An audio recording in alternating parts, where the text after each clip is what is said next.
Hello class, my name is DaMarrous Williams and this is my video presentation and reflection on clips 2, 6, and 9 of Teach Like a Champion 2.0. The purpose of this presentation is to learn the key points of each technique and apply them in our classroom and to understand how and why these techniques are important to us as teachers.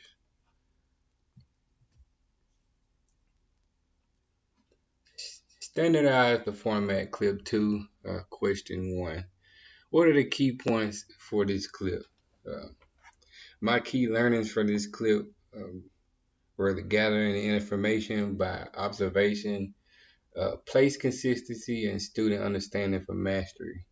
I believe this technique allows us as educators to create a consistency where students will place their answers in the same place so that uh, we could observe in this or look in the same place for their answers. I think it also helps so that we can ensure that our students is understanding the material.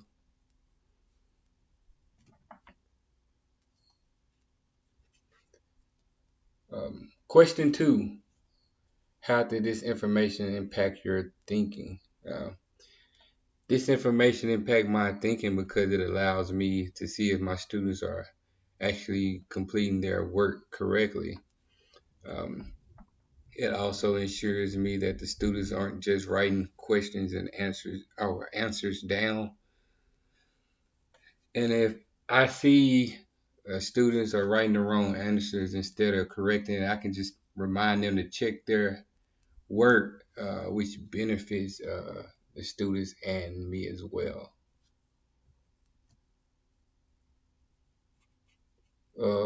Question 3, what information will you take with you and implement as a teacher and why? I would take all three key learnings with me. The gathering the data, encouraging students to work on their own using examples.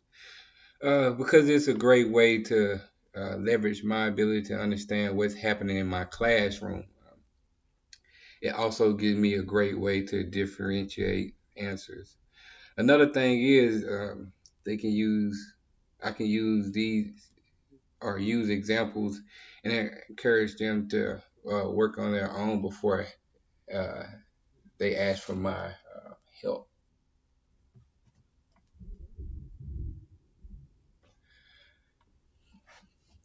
Personal and professional reflection on standardizing the format.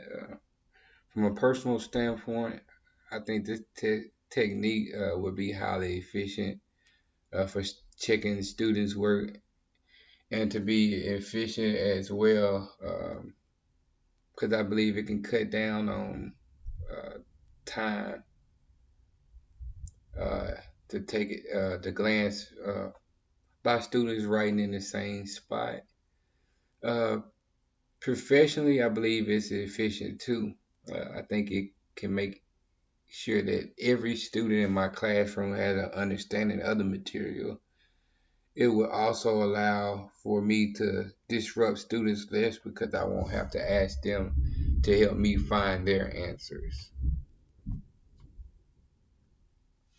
Uh, affirmative checking clip 6, question 1. What are the key learnings for this clip? My key learnings for this clip 6 on affirmative checking is checking for mastery or accuracy and gathering data on how students are doing before they move on to the next step.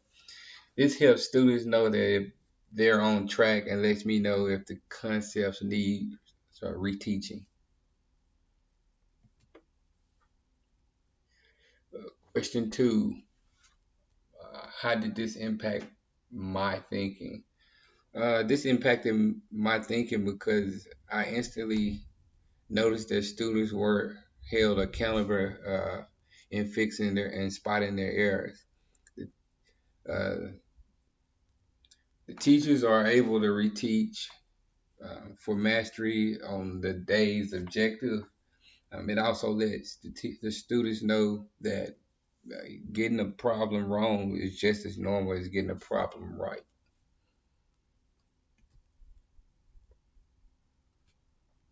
Question three: What information would I take and implement as a teacher, and why? I would take the information from students' errors and reflect on what was done wrong and what the students did to correct those errors. One way students can do this is by student self check. I can have students self check on strategic points around the room, or just working in groups for first confirmation before getting a sign off from me. And my personal and professional reflection. Personally, I believe affirmative checking is effective for student mastery. However, I do think it's a big risk that student would stand around wasting time waiting on me to finish checking other students' work. Uh, Professionally, I think affirmative checking is efficient for reteaching students on the mistakes that they made, so that we can correct those. And uh, no opt out clip 9, question 1. What are the key learnings for this clip? My key learnings for this clip for no opt out is that students should get the right answer, and their classmates can provide them with hints if they don't know the answer. Oftentimes, students that don't know the answer, uh, they usually try to revert to I don't know. But in the clip, David allows students to help those uh, other students who don't know the answer. Question two: how did this information impact your thinking? It impacted my thinking because students quickly learn that if they don't know the answer, that they could just say I don't know, and the teachers will leave them alone. But we have to hold high expectations for all of our students to get it right. Uh, Students never should let a learning opportunity pass them by. And I just want my students to know that I want them to learn just as much.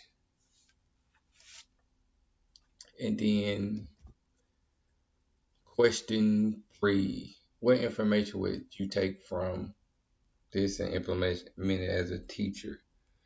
I plan to implement the no opt out technique by allowing students to help classmates find the answer if they don't know. Um, I believe this is a great technique that all students or all teachers should implement. It lets the students know that they can't get off the hook. It also provides a positive academic performance and will reinforce my belief in students' ability to get those answers right. And personal and professional reflection. Personally, I think by helping students get the right answer, it reinforces again my belief in the student's ability to answer those questions. Uh, this is a strategy I do plan to incorporate whenever I become a teacher. Professionally, I believe incorporating the no opt-out strategy enhances students' learning ability. Uh, I also believe it focuses more on critical thinking, and not just critical thinking, thinking analytically as well. And that is my reference, just a reference from Teach Like a Champion book.